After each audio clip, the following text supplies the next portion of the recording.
Oke, selamat datang semuanya. Hari ini kita bakal ngobrolin soal makhluk yang kayaknya keluar langsung dari dunia mitos. Tapi ternyata beneran ada. Ini bukan sekedar hewan loh, ini tuh kayak keajaiban prasejarah yang masih hidup di antara kita. Inilah kisah tentang Komodo.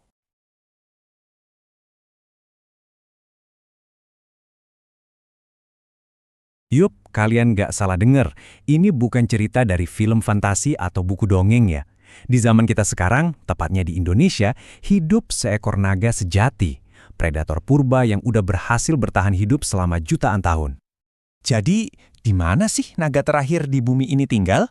Ternyata, rumahnya itu super duper eksklusif. Cuma ada di satu tempat di seluruh planet ini. Komodo itu hewan endemik, yang artinya mereka cuma bisa ditemuin di sini aja, di gugusan Pulau Komodo, Rinca, Padar, Gili Motang, dan sebagian kecil Pulau Flores di Nusa Tenggara Timur. Nggak ada di tempat lain, sama sekali. Inilah yang bikin mereka istimewa banget, tapi sekaligus juga rentan. Dan coba deh lihat angka ini. Total seluruh wilayah hidup mereka itu cuma sekitar 2.000 km persegi.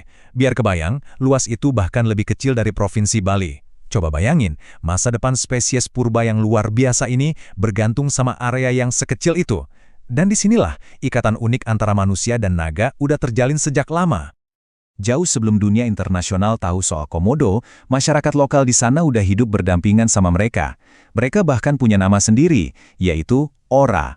Ada juga legenda tentang Putri Naga, yang bikin Komodo dianggap kayak saudara jauh manusia. Ini jadi pengingat ikatan kuno antara kita dan alam liar. Oke, sekarang kita bedah lebih dalam yuk. Kenapa sih Komodo ini pantas banget disebut naga? Jawabannya ada di biologinya yang, wow, luar biasa. Dia adalah predator puncak, mesin pembunuh yang benar-benar dirancang untuk mendominasi. Coba kita lihat angkanya. Panjangnya bisa sampai 3 meter, beratnya bisa 90 kilo. Ini yang bikin dia jadi kadal terbesar di dunia. Dan jangan ketipu sama badannya yang kelihatannya berat ya. Soalnya Komodo bisa lari sampai 20 km per jam buat ngejar mangsanya. Nah, ini nih salah satu penemuan paling menarik soal Komodo. Dulu, kita semua mikir kalau senjata utamanya itu air liur yang penuh bakteri mematikan. Ternyata itu kurang tepat. Penemuan terbaru ngebuktiin sesuatu yang jauh lebih canggih. Komodo itu punya kelenjar racun, bener-bener kayak ular berbisa. Terus, racun ini kerjanya gimana? Wah, ini efisien banget. Racunnya itu langsung bikin tekanan darah mangsanya turun drastis, mencegah darahnya membeku, dan akhirnya bikin shock.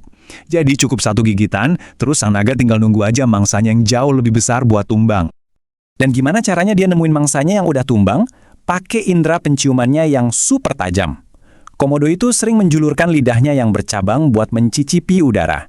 Dengan cara itu, dia bisa deteksi bau bangkai dari jarak yang gila banget sampai 9 km jauhnya. Oke, siap-siap ya, karena sekarang kita masuk ke bagian yang paling mengejutkan. Di luar kekuatan fisiknya, Komodo punya strategi bertahan hidup yang unik banget, dan jujur aja, hampir nggak bisa dipercaya. Salah satu rahasia terbesarnya adalah kemampuan yang namanya partenogenesis. Simpelnya gini, ini tuh kelahiran perawan.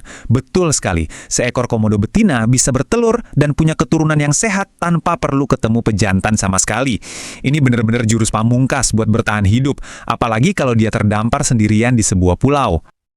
Tapi tantangan gak berhenti di situ. Setelah berhasil menetas, bayi komodo ini punya musuh besar. Kira-kira, siapa sih pemangsa terbesar bagi seekor bayi komodo? Jawabannya mungkin bakal bikin kalian kaget. Jawabannya, komodo dewasa lainnya. Ya, bener banget. Komodo itu kanibal. Ini kedengarannya brutal, tapi ini strategi bertahan hidup yang efektif buat ngendalin populasi dan ngurangin saingan di habitat yang sumber dayanya terbatas. Makanya, bayi komodo yang baru lahir itu bakal langsung manjat pohon dan hidup di atas sana selama bertahun-tahun, biar aman dari kerabatnya yang lebih besar. Dan kalau soal makan, mereka ini juaranya. Dengan rahang yang super elastis dan tengkorak yang fleksibel, seekor komodo bisa melahap makanan sampai 80% dari berat badannya sendiri dalam sekali makan. Itu ibaratnya kayak manusia seberat 70 kilo, makan 56 kilo makanan dalam sekali duduk. Kebayang nggak? Setelah kita takjub sama semua keajaiban komodo ini, ada pertanyaan yang jadi lebih serius. Di dunia yang terus berubah ini, gimana ya nasib sang naga terakhir? Status konservasi mereka saat ini adalah endangered atau terancam punah. Artinya, mereka menghadapi risiko kepunahan yang sangat tinggi di alam liar. Jumlah mereka sekarang terus dipantau dengan sangat ketat.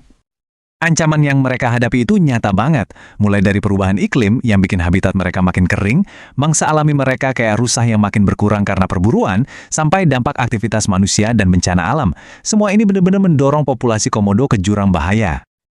Tapi, untungnya masih ada harapan. Habitat inti mereka dilindungi sebagai Taman Nasional Komodo, yang juga diakui sebagai situs warisan dunia UNESCO. Ini adalah bukti komitmen global untuk memastikan naga terakhir ini nggak akan hilang dari muka bumi. Jadi inilah yang harus kita ingat. Komodo itu bukan sekedar hewan langka biasa. Dia adalah saksi hidup dari zaman prasejarah, sebuah peninggalan dari dunia yang udah lama hilang. Dia adalah naga terakhir yang masih berjalan di bumi. Warisan alam yang tak ternilai harganya buat kita semua. Setelah tahu semua ini, kita semua dihadapkan pada satu pertanyaan penting. Masa depan spesies ikonik ini ada di tangan kita. Jadi pertanyaannya adalah, akankah kita membiarkan naga terakhir di bumi ini benar-benar punah dan cuma jadi mitos?